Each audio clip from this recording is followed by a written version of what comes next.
चंद मारूज़ात आपके सामने पेश करनी है। दुआ कीजिए रब ताला मेरी ज़ुबान पर कलमतुल हक जारी फरमाए। फितरों का दौर है, तरह तरह के फितने आए रोज़ हमारे ईमान को लूटने की कोशिश करते रहते हैं। हमारे पास सबसे कीमती चीज़ का नाम ईमान है। कीमती चीज़ का नाम क्या है? ईमान। आप पूछेंगे वो कैसे? अगर कोई आपको कहे कि दुनिया का सारा माल ले ले बस काफिर हो जाए, आप कहें कि रूखी सूखी खा लूँगा, घर की बजाय किसी वीरान जगह पे गुजर औकात कर लूँगा, लेकिन ईमान से नहीं फिरूँगा, यही कहेंगे ना। तो इससे पता चला कि सबसे कीमती चीज़ हमारी ईमान है। इस ईमान के मुकाबले में दुनिया का सारा माल भी हमें दिया जाए तो हम फिर भी माल को ठुकरा देंगे, ईमान को बचा लेंगे। इस ईमान को लूटने वाले बहुत सारे हैं और बहुत सारे चेहरे हैं जो भेस बदल के आते हैं और हमारे ईमान को लूटते हैं। हमारे ईमान पे हमला किए जाने वाला जो है वो एक ख़तरनाक हमला ये भी है कि बाज़ लोग सहाबा कराम का नाम लेकर अहले बैत का बुग़्ज़ हमारे सीनों में डालने की कोशिश करते हैं और बाद लोग सहाबा कराम का बुग़्ज़ डालते हैं अहले बैत का नाम लेकर। तो हमारा ईमान किस तरह बचेगा कि सहाबा और अहले बैत दोनों का प्यार ईमान का हिस्सा है। सहाबा का प्यार भी ज़रूरी है, अहले बैत का प्यार भी ज़रूरी है। इसकी वजह यह है कि हमने सहाबा कराम और अहले बैत अतहार को हुजूर की वजह से माना है। किसकी वजह से माना है? हुजूर अलैहिस्सलातु वस्सलाम की वजह से।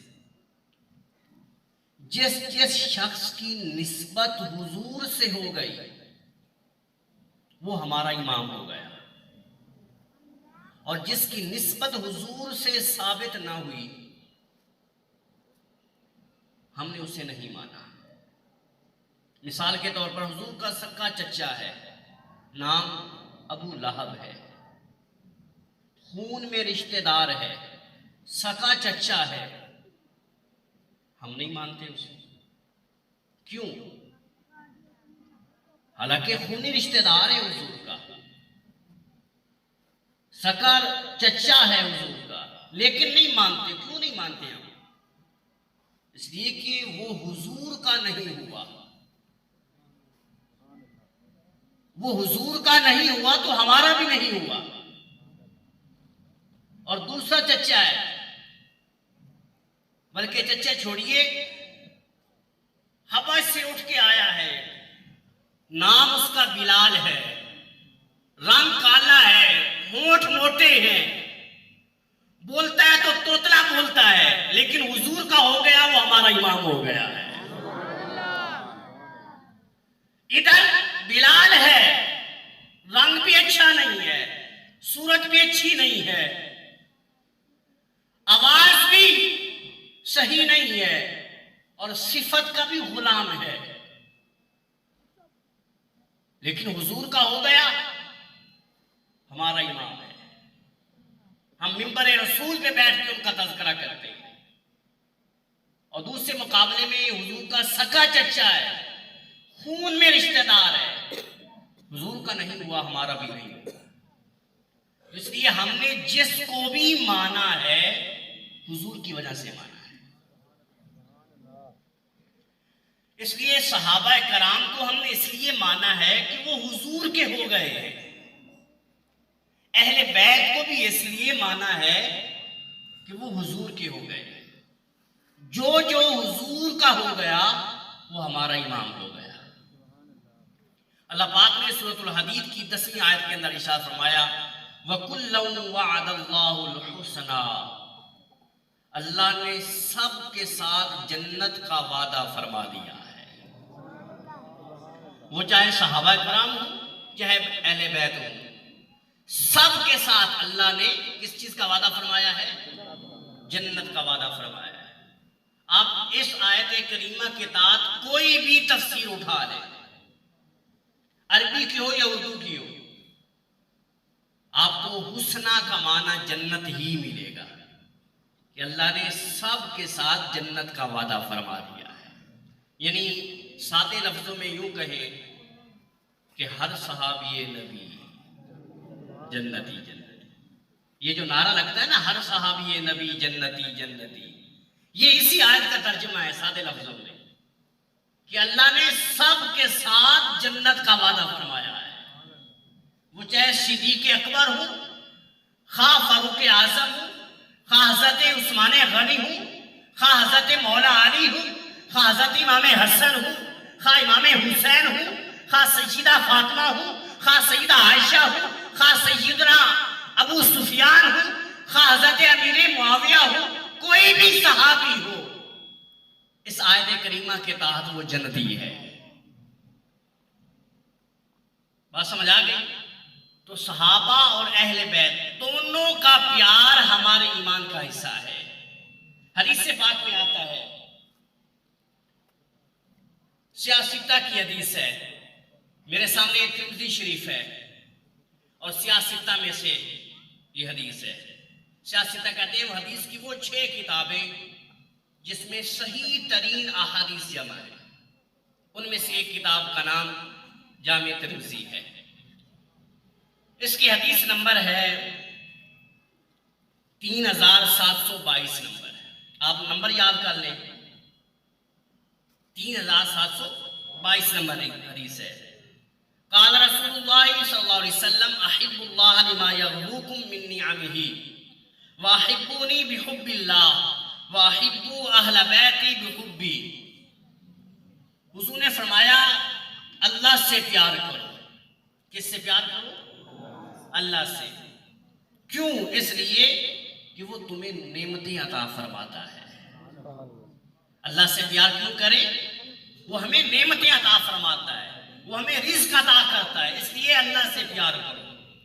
अगले लफ्ज़ बड़े खूबसूरत हैं।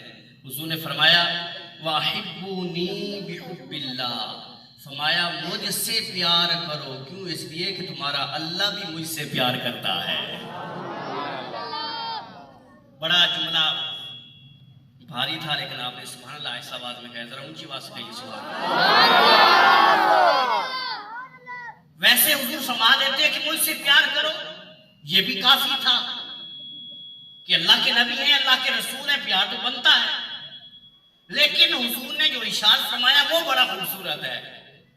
पहले फरमाया रब से प्यार करो, वो तुम्हें नेमतें देता है, वो तुम्हें रिज़्क़ देता है। फिर फरमाया वाहिब्बूनी बिहुब्बिल्लाह, मुझसे प्यार करो। क्यों? इसलिए कि तुम्हारा रब भी मुझसे प्यार करता है।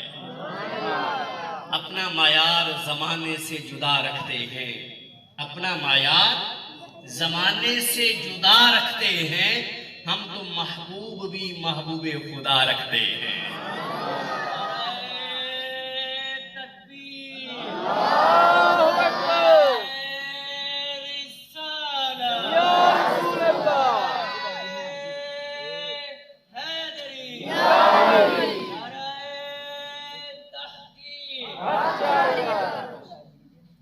हमारा महबूब कोई गलियों में फिरने वाला आवारा शख्स थोड़ा है।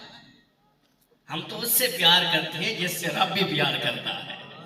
तो फरमाया रब से प्यार करो, इसलिए कि वो तुम्हें नेमतें देता है, रिज़्क़ देता है। फिर फरमाया मुझसे प्यार करो। क्यों? इसलिए कि तुम्हारा रब भी मुझसे प्यार करता है। और अगला जुमला इससे भी खूबसूरत है। फरमाया वाहिब्बू अहल बैती बिहुब्बी, फरमाया मेरी अहले बैत से प्यार करो। क्यों? इसलिए कि वो मेरी जो अहले बैत है। अल्लाह अकबर, बड़ा खूबसूरत जुमला है। अहले बैत से तो प्यार करना है, लेकिन फरमाया क्यों प्यार करें? इसलिए कि वो मेरी अहले बैत है। अल्लाह अकबर। तो अब इस हदीस पाक में आका करीम अलैहिस्सलाम ने अपनी अहले बैत से मोहब्बत का दर्स दिया है कि उनसे प्यार करें। अहले बैत का प्यार लाजिम है। अब इसी तिरमिज़ी शरीफ के अंदर दूसरे मकाम पे हदीस पाक है। यह हदीस नंबर है 3797 नंबर हदीस। एक अहले बैत की हदीस सुनी, अब एक सहाबा कराम की हदीस सुनी, क्योंकि ये दोनों लाजिम है। तो मैं चाहता हूं कि आज इसी मौजू में बात करूं, सहाबा कराम की मोहब्बत क्यों लाजिम है, अहले बैत का प्यार क्यों लाजिम है। सहाबा कराम के बारे में हुजूर ने इरशाद फरमाया 3797 नंबर हदीस, सही हदीस। हुजूर ने फरमाया अल्लाह अल्लाह फी असहाबी ला तत्तखिज़ूहुम गरदन बादी फमन अहब्बहुम फबिहुब्बी अहब्बहुम। फरमाया मेरे सहाबा के बारे में अल्लाह से डरते रहना, मेरे सहाबा के बारे में अल्लाह से डरते रहना। फरमाया ला तत्तखिज़ूहुम गरदन बादी, मेरे बाद उन्हें निशाना ना बना लेना, मेरे बाद उन पे तान ना करना, उन्हें माशअल्लाह गालम गलोच ना करना, उन पे एतराज ना करना। फरमाया फमन अहब्बहुम फबिहुब्बी अहब्बहुम। फरमाया जिसने उनसे प्यार किया उसने मुझसे प्यार किया है। अल्लाह अकबर। पहले अहले बैत के बारे में फरमाया कि मेरी अहले बैत से मेरी वजह से प्यार करो। अब फरमाया सहाबा कराम के बारे में रब से डरो, उन्हें मेरे बाद निशाना ना बनाना। फरमाया फमन अहब्बहुम फबिहुब्बी अहब्बहुम। फरमाया जिसने उनसे प्यार किया उसने मुझसे प्यार किया है। और फरमाया वमन अबगदहुम फबिबुग़दी अबगदहुम। फरमाया जिसने उनसे बुग़्ज़ रखा उसने मुझसे बुग़्ज़ रखा है। जिसने उन्हें तकलीफ दी उसने मुझे तकलीफ दी है, और जिसने मुझे तकलीफ दी उसने अल्लाह को तकलीफ दी है, और जिसने अल्लाह को तकलीफ दी अल्लाह उसे क़यामत के दिन अजाब देगा। अब ये दो हदीस से आपने समाअत फरमाई। एक हदीस में हुजूर ने अपनी अहले बैत का तज़किरा फरमाया, फरमाया उनसे प्यार करो। दूसरी हदीस में हुजूर ने सहाबा कराम की मोहब्बत का दर्स दिया। अब ये दो हदीसें हमारे सामने हैं, इन्हें तराजू बना लीजिए और अपने ईमान को इस तराजू पे तोलिए। इन दोनों हदीसों के ऊपर अपने ईमान को परखिए।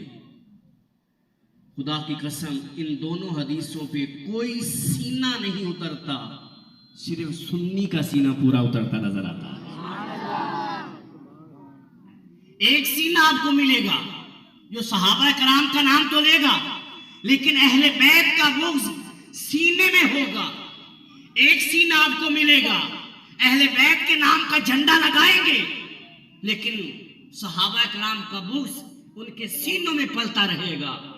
एक वाहिद सीना ऐसा है जो सुन्नी का सीना है, जिसमें अहले बैत का प्यार भी मौजूद है, हुजूर के सहाबा का प्यार भी मौजूद है।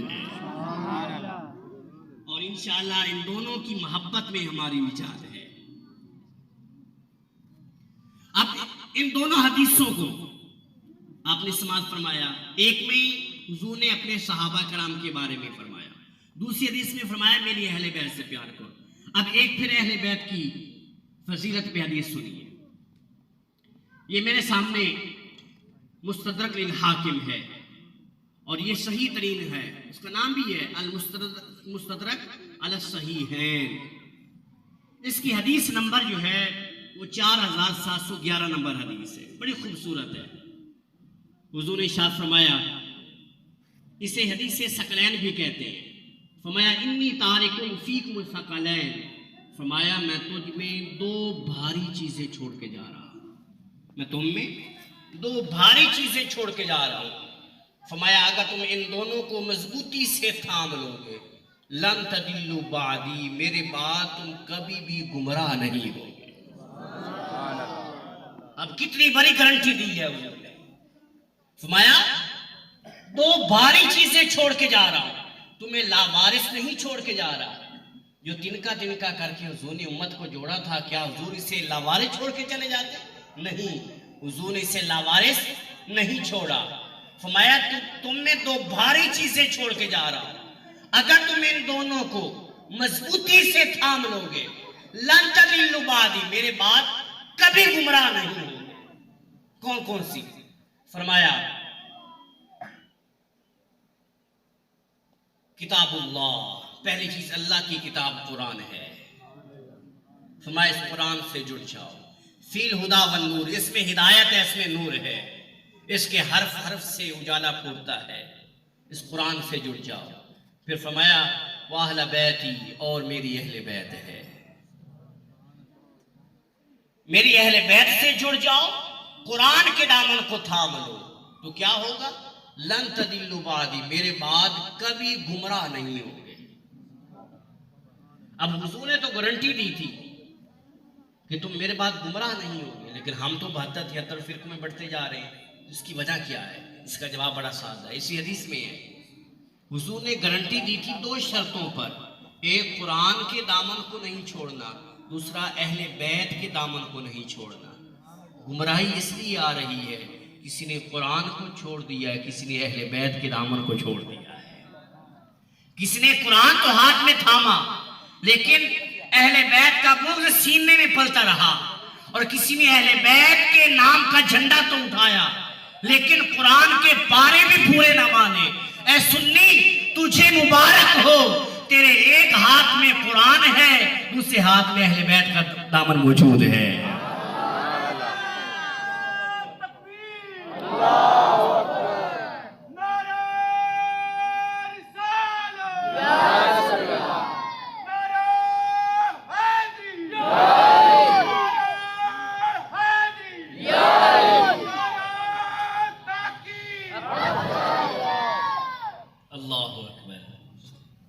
अब इस हदीस से पाक पे भी सिर्फ सुन्नी ही पूरा उतरता है। ऐ सुन्नी, तेरी किस्मत पे कुर्बान जाऊं, तुझे अल्लाह ने वो सीना अता फरमाया है जिस सीने के अंदर सहाबा का प्यार भी मौजूद है, अहले बैत का प्यार भी मौजूद है, कुरान की मोहब्बत भी है, और साहिबे कुरान का प्यार भी मौजूद है। अल्लाह अकबर। तो ये हदीस से पाक, इसमें हुजूर ने अपनी अहले बैत से जुड़ने का दर्स दिया। फरमाया उनसे जुड़ जाओ, उनसे वाबस्ता हो जाओ। इससे पता चला अहले बैत का प्यार लाजिम है, हुजूर के खानदान का प्यार लाजिम है। अब दूसरी तरफ हुजूर की दूसरी हदीस से पाक सुनिए, जिसमें हुजूर ने अपने सहाबा के बारे में इरशाद फरमाया। कमाल हदीस है। हुजूर ने फरमाया,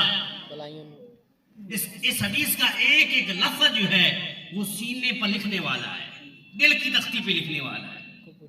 हुजूर ने फरमाया इन्नल्लाह अख्तारनी वख्तार ली असहाबी। हुजूर ने फरमाया अल्लाह ने अपने लिए मुझे चुना है। जब अल्लाह ने सारे बंदों को देखा ना, और फैसला ये करना चाहा कि मैं किसको अपना हबीब बनाऊं, मेरा महबूब कौन होगा, तो फरमाया इन्नल्लाह अख्तार ली वख्तारनी। फरमाया अल्लाह ने अपने लिए मुझे चुना है। आगे फरमाया वख्तार अली असहाबी, फिर अल्लाह ने मेरे लिए मेरे सहाबा को चुना है। तो इससे पता चला सहाबा का चुनाव किसने किया है? अल्लाह ने। किसने चुनाव किया है? जरा ऊंची आवाज से बोलिए, किसने चुनाव किया है? यहां रुक के एक जुमला कहना चाहता हूं। आपके सामने सेबों की रेडी खड़ी की जाए और आपसे कहा जाए कि यहां से सेब चुनो, तो आप क्या करेंगे? जो कीड़े वाले सेब होंगे वो उठाएंगे, या जो खराब होंगे वो उठाएंगे? आप कहेंगे शरीफ साहब क्या बात करते हैं, मैं तो छोटा दाना भी नहीं चुनूंगा, मैं तो बड़ा दाना उठाऊंगा, वो भी सही उठाऊंगा, साफ सुथरा उठाऊंगा। अगर तू सेबों का चुनाव करो तो इतनी एहतियात करता है, जिस रब ने सहाबा का चुनाव किया है उसने कितनी एहतियात की होगी।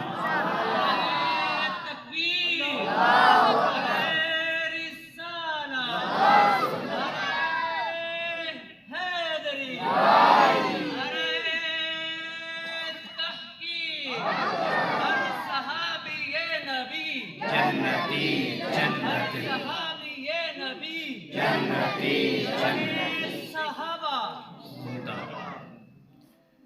तो फरमाया वख्तार अली ये सहाबी, मेरे सहाबा का चुनाव रब ने किया है।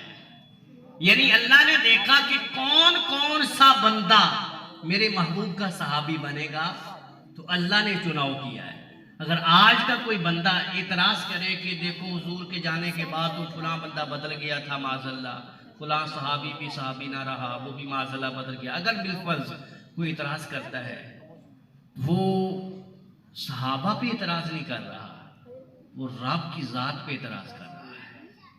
वो सादे लफ्जों में कहना यूं चाहता है कि मालिक तुझे पता ही नहीं था कि किसको तूने अपने महबूब का सहाबी बना दिया। वो तो रब की ज़ात पे इतराज कर रहा है, इसलिए कि सहाबा कराम को मैंने या आपने नहीं चुना, या हुजूर ने खुद नहीं चुना। अगर हुजूर भी खुद चुनते तो फिर भी वो में इतराज नहीं कर सकता था, लेकिन इसका चुनाव तो रब ने किया है। रब ने देखा सिद्दीक का सीना बड़ा सुथरा है, चलो महबूब का सहाबी बना दो। रब ने देखा कि फारूक अगरचे काफरों में बड़ा दलेर है, लेकिन इसका सीना बड़ा सुथरा है, चलो इसको भी महबूब का सहाबी बना दो। रब ने देखा उस्मान बड़ा बाहया है, इसे भी महबूब का सहाबी बना दो। रब ने देखा मौला अली इसका सीना बड़ा सुथरा है, इसे भी हुजूर का सहाबी बना दो। रब ने देखा अमीरे मुआविया का सीना सुथरा है, इसे भी महबूब का सहाबी बना दो। जो जो भी महबूब का सहाबी बना है उसका फैसला रब ने किया, उसका चुनाव रब ने किया है। इसलिए सहाबा कराम पे एतराज ना किया कर, ये सहाबा पे एतराज नहीं है, ये अल्लाह की ज़ात पे एतराज है।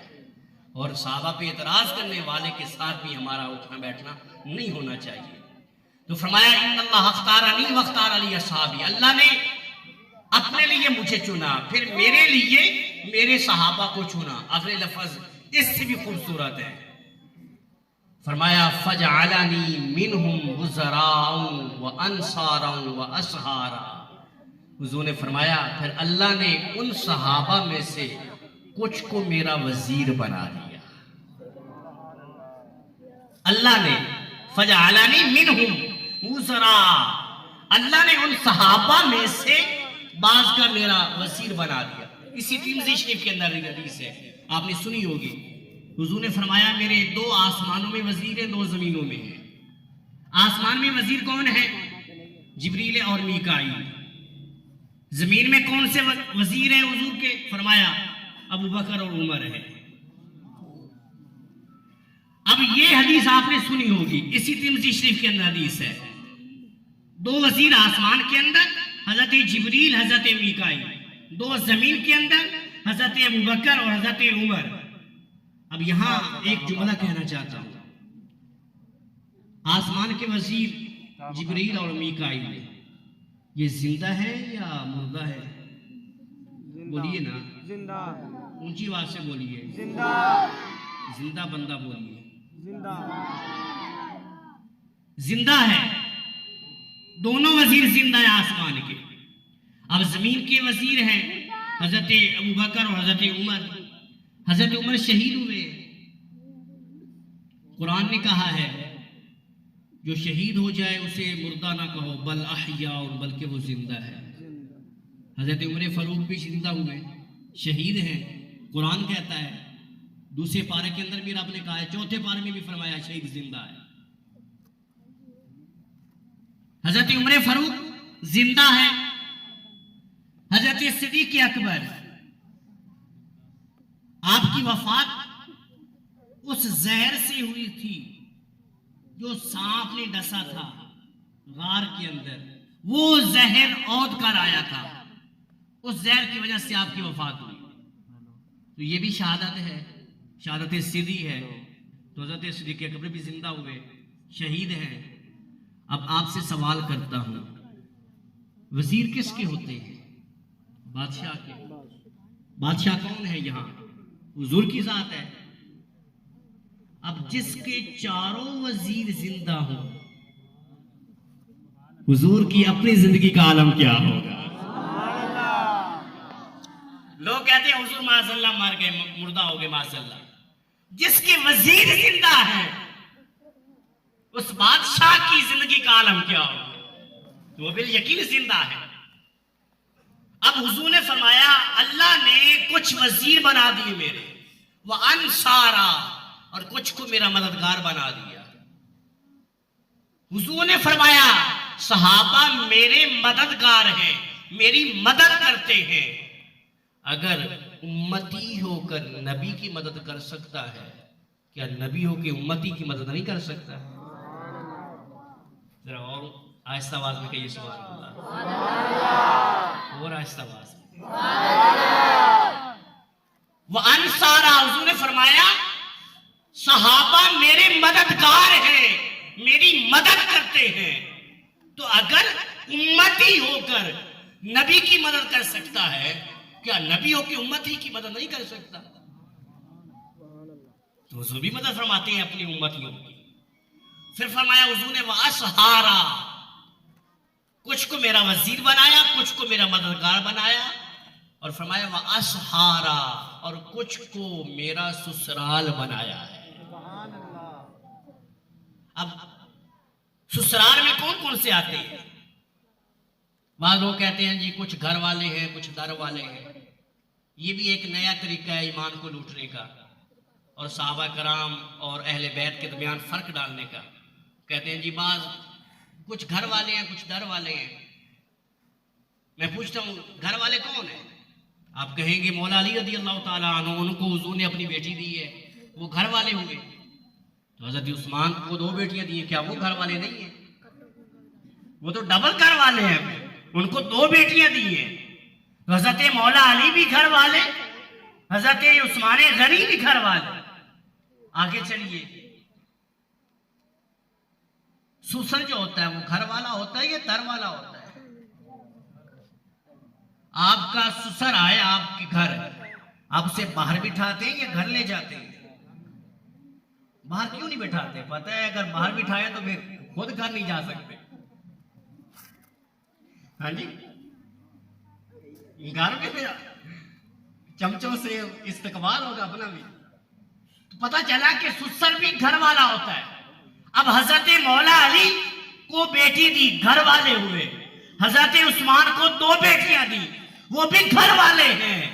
सिद्दीक़ अकबर की बेटी हुजूर के निकाह में है, ये सुसर है हुजूर के। घर वाले हुए ये दर वाले हुए। ऊंची आवाज से बोलिए। सिद्दीक़ अकबर हुजूर के सुसर हैं, सौरे हैं। हजरत सैयदा आयशा सिद्दीक़ा हुजूर के निकाह में है, हजरत सिद्दीक़ अकबर की बेटी। तो ये घर वाले हैं या दर वाले हैं। ऊंची आवाज से बोलिए। घर वाले हैं। हजरत फरूक आजम की बेटी हजरत हफ्सा, ये भी हुजूर के निकाह में है। तो ये भी हजरत फरूक आजम, ये भी हुजूर के ससुर हैं। घर वाले हैं या दर वाले हैं। घर वाले हैं। तो पता चला ये जो दर वाले और फर्क वाले, घर वाले कहकर फर्क डालना चाहते हैं, ये झूठे हैं। सुन्नी का अकीदा सच्चा है। तो हुजूर ने फरमाया फजअलनी मिनहुम वज़राउ व अंसारा व सहारा। अल्लाह ने बाज को मेरा वजीर बना दिया, बाज को मेरा मददगार बना दिया, बाज को मेरा ससुराल बना दिया। आगे फरमाया कंजुल उमाल की हदीस यहां जोड़ना चाहता हूं। अभी ये हदीस बाकी है लेकिन कंजुल उमाल की हदीस इसके साथ जोड़ना ये चाहता हूं। हुजूर ने इरशाद फरमाया, बड़ी खूबसूरत हदीस है। कंजुल उमाल के अंदर हदीस ना हो मैं मुजरिम हूं, हवाला देना मेरी जिम्मेदारी है और मैं दूर नहीं रहता, यही आपके पास रहता हूं। कंजुल उमाल की हदीस है। हुजूर ने फरमाया रब ने मुझे ये एजाज दिया है। एक रिवायत में है कि मैंने रब से मांगा है और रब ने मुझे दिया, और एक में कि रब ने खुद मुझे एजाज अता फरमाया। क्या एजाज अता फरमाया है सुनिए।